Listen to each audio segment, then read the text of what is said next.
A city that feels like a fever dream. Towering buildings loom over narrow streets, stretching into infinity. Every space swallowed up in concrete, obscured in a humid, hazy smog. Restless, bustling with endless activity through every hour of every moment. Yet even in this place, as oppressive and stifling as one would assume it would be, an almost hellish existence, there's still a quiet kind of magic.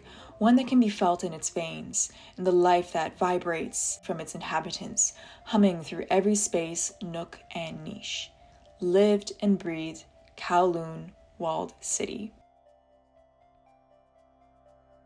After China lost the First Opium War in 1842, giving up part of Hong Kong to the British, they built a fortress across the Kowloon Bay to monitor them, and this became Kowloon Walled City. Following another defeat in 1860 and a 99-year lease signed in 1898, Britain took full control of Hong Kong, but China retained the walled city, which was eventually abandoned by the Chinese military. In the 1950s, there was a construction boom inside of Kowloon Walled City, building up on old structures with wood dwellings haphazardly balancing on concrete apartments that were built higher and higher, interconnecting to become a single solid megastructure of buildings, creating a labyrinth holding tens of thousands of residents. A maximum limit of 14 stories was enforced to prevent landing airplanes from scraping their wings on rooftop TV antennas. Kowloon Walled City was once the most densely populated place on Earth, with 50,000 residents in just 0.026 square kilometers. At street level, no sunlight penetrated the narrow streets. Dangling electrical cables lined the tight alleyways, and makeshift plumbing lines dripped onto the pathways below. Kowloon was smeared with a reputation of being home to lawless opium dens run by gangs. But despite the bad rep, Kowloon Walled City held a tight-knit community of hardworking families, business owners, and craftsmen. It was their home until it wasn't. In 1987, China prepared to regain sovereignty of Hong Kong, and the Hong Kong authorities announced that Kowloon Walled City would be demolished. Residents protested, but they were provided with resources for relocation. And within the year of 1994, the historic Kowloon Walled City was reduced to rubble. If you want to watch more in-depth coverage of Kowloon's history, I recommend these videos. They are also linked in the description. I am not a historian, I'm an artist. However, in this vast world, rich in culture, history, art, and personalities, I believe there's a niche for everyone. But a niche for everyone is kind of an oxymoron, right? Niches aren't for everyone. You can't possibly fit everyone's likes and interests into a single space. By definition, a niche is meant for a few people, something specially suited to a particular interest. A personal sweet spot. They're carved out little spaces for the few who just get it. And when you find a piece of media that hits all your oddly specific tastes, it's like discovering a secret little room built just for you. And that's exactly what Kowloon Generic Romance was for me. A story that hit every nerve I didn't know could be struck. I saw this manga floating around the internet for a while, but never picked it up. Then the anime recently started airing. I watched the first 2 episodes, just trying to fill in the Thursday night void Apple TV's Severance left behind. And after the second episode, I was possessed, not just hooked, feral for more. And suddenly it was 4 a.m. and I was 78 chapters deep into the manga. I was completely caught up to the story and I have not blinked in 3 hours. I gave up trying to convince myself to sleep, even when my eyes were burning. I couldn't be stopped. Every answer revealed a deeper, more unnerving question. And this manga is a masterclass in hooking its audience. With every twist it introduced, a new question, a new darker and more disturbing mystery that just pulled you deeper and deeper into the twisted reality. The last time I fell this deep into a binge was when I blew through the Dorohedoro manga breakneck speed last spring. Another whimsical and fantastical world showcasing the gritty and dark cramped alleyways, so reminiscent of a bygone Kowloon. However, I suggest you go in completely blind if you start this story, just like I did. I'll try to keep this video spoiler-free just in case you decide to stick around here. I would say if you've watched Severance, Steins Gate, or even Ghost in the Shell standalone complex, you would probably enjoy this manga. The vibe, the banter of the characters, and the expertly crafted mysteries are present in this work. In this video, I want to share my thoughts about this phenomenal series and the brilliance of the techniques it uses to keep its audience hooked, how it lures readers with its soft aesthetics, yet ensnares you deep within to reveal a darker truth. Jun Miyuzuki's Kowloon Generic Romance starts its first chapter slowly. It's subtle and nuanced, just bursting with such a dreamlike atmosphere of a sweltering hot summer's day. No explosions, no dramatic cliffhangers, just cigarettes and a city that doesn't quite feel real. There are many motifs introduced in the very beginning of the story that will come to reveal their deeper meanings the further you traverse into its mysteries. I really hope to one day purchase a physical collection of this manga. The panels almost feel like a storyboard. If you play them one after another, they pretty much animate. The nuanced changes in the character facial expressions and body language is so delicately illustrated, yet powerful in communicating their dynamic and contrasting emotions. We follow Kujirai, which I'm probably saying wrong, our protagonist as she moves through an uncanny, nostalgic version of Kowloon walled city.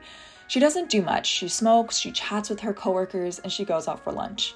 It's not necessarily the what that matters here, it's the where and the how. Mayuzuki builds intrigue, not through action, but through texture.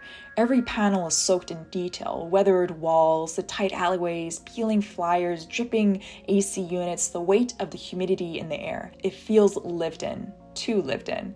The art is so alive, it feels like the city itself is a character, and yet it's a character with secrets, because something still feels unnerving about this Kowloon. Like watching a Satoshi Kon film like Perfect Blue or Paranoia Agent, where you can't quite tell what's real. This version of Kowloon is not the same Kowloon. This story doesn't explain itself right away. It lets you play detective. It gives you the clues, then steps back and watches as you squint at them and try to figure it out. It's like untangling a knot, pulling on one string and 5 more pop out. This mundane routine eases the viewer into a false sense of security. Days go by, yet it still feels like no time has passed. From the start, readers are made to feel like something is off, but without being told what. Mayuzuki sows the seeds of cognitive dissonance gently. You start asking questions without realizing you're doing it. You see the shift in the subtle character dynamics. Kujirai and Kodu aren't new acquaintances. There's something old and unfinished between them, and you can feel it in their silence more than their words. Through the quiet panels, casual glances, and slightly too long pauses, it feels as though there's already a history between them, but that's largely left unsaid. However, that wistful and deep sense of longing is still there, longing to close the gap.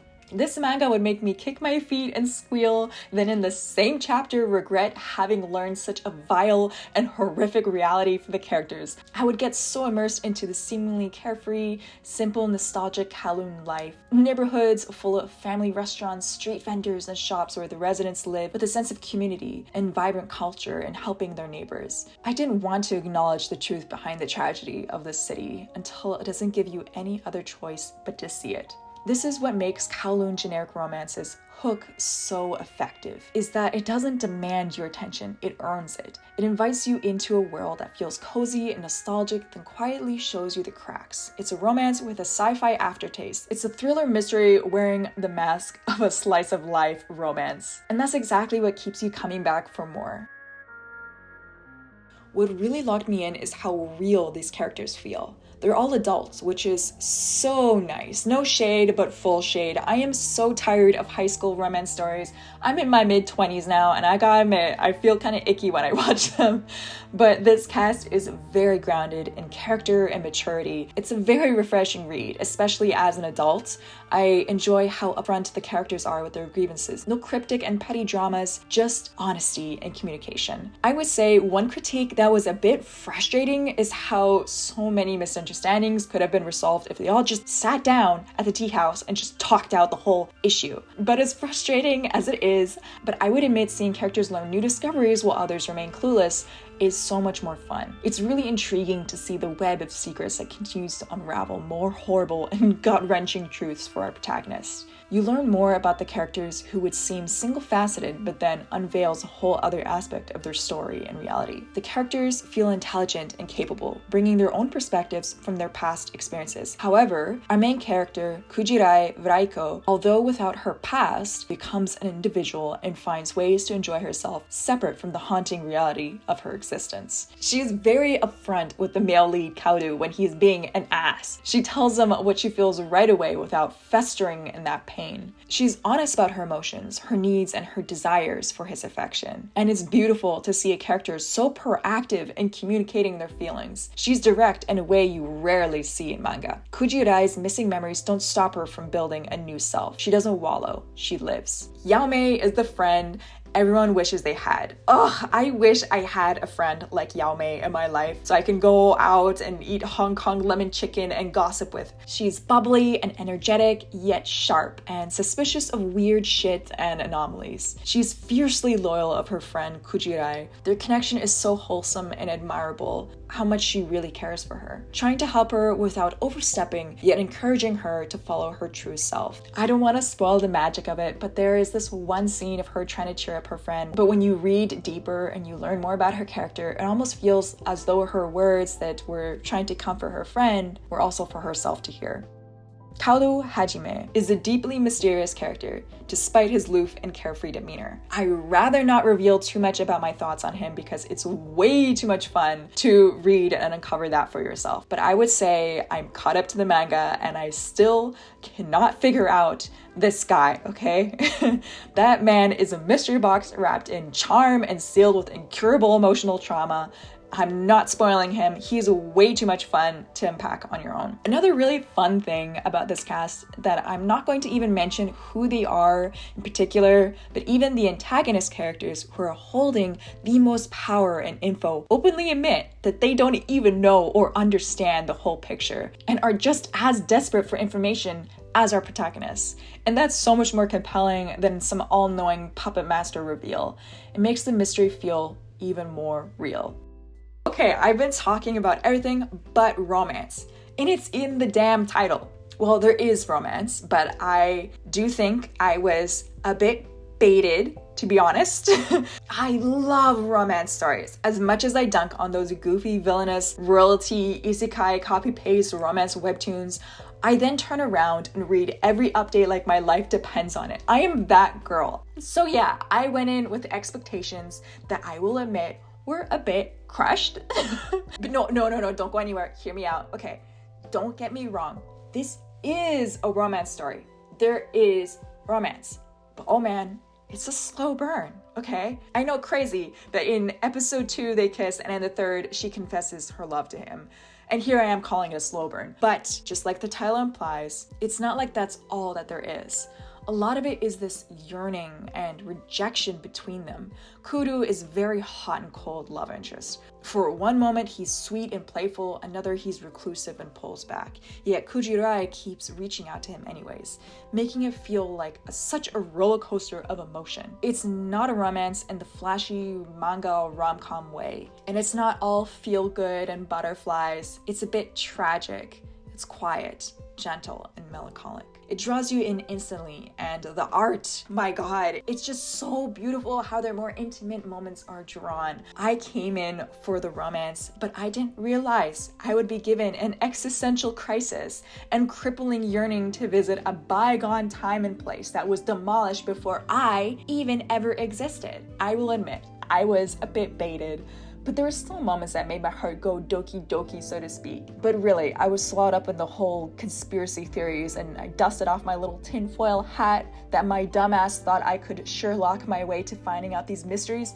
No, I the fuck do not know anything. I'm not that smart. So from a person like me who isn't as big-brained about these things, I still find mystery really fun, and I think I'm really going to enjoy watching the anime adaptation and try to spot those little hints that I might have missed in my sleep-deprived and feral first read of the story. So far, it's condensed a lot of the in-between moments from the manga. There are a few details that were pretty important that I feel like were missed in the anime adaptation. So I do highly recommend reading the manga for a more in-depth take on the mysteries and nuances for it, but the anime so far seems really beautiful.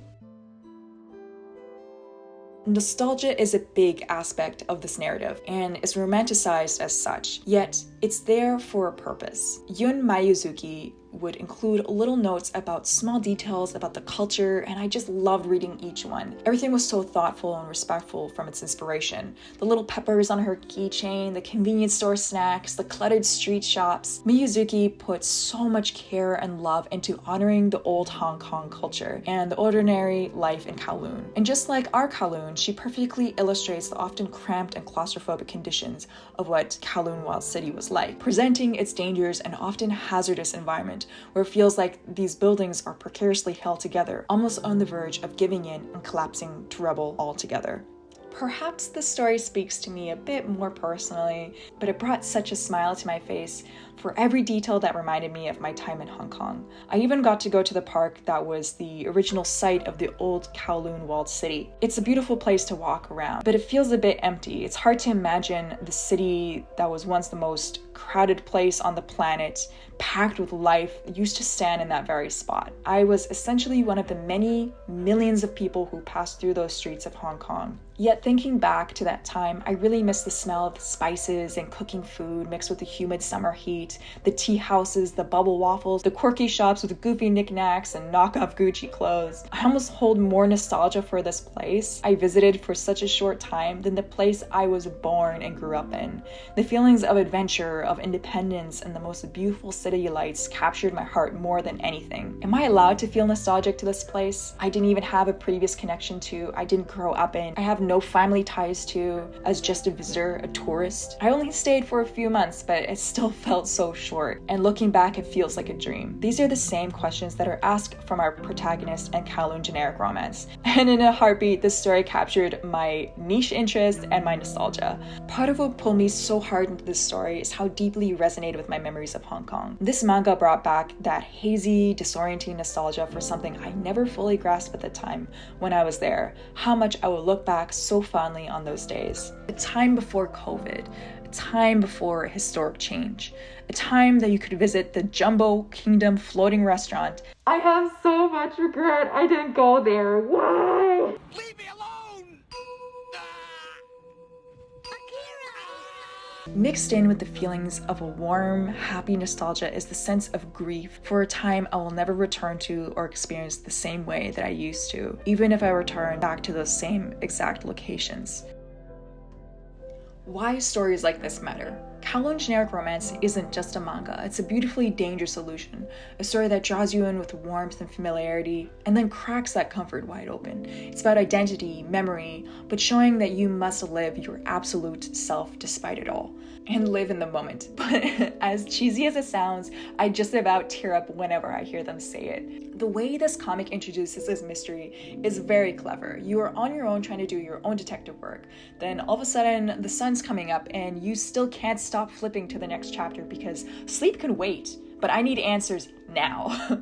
This manga is a brilliant case study in keeping your mysteries engaging, so let it seduce you, let it wreck you. It's not a story for everyone, but maybe it's the niche you didn't know it was yours, just like it was for me. That's the kind of hook Kowloon Generic Romance delivers, one that sneaks under your skin. Maybe this story hit me a bit harder because of my brief memories in Hong Kong. Maybe it's because I'm a sucker for weird genre blending narratives. Maybe I was just sleep deprived and emotionally raw at 4 a.m. But I want to say this: write your weird story. Create your niche. Even if you think no one will read it, even if it feels too obscure, there will be someone like me out there waiting to be completely and utterly wrecked by it, who will stay up to binge all your chapters just because it connected so deeply. There is such unique beauty in strange stories, and I'm so deeply in love with this bizarre and unconventional tale. I don't know how the story will end. I cannot guarantee that you'll like it, or if I would like it either once we get to that final chapter.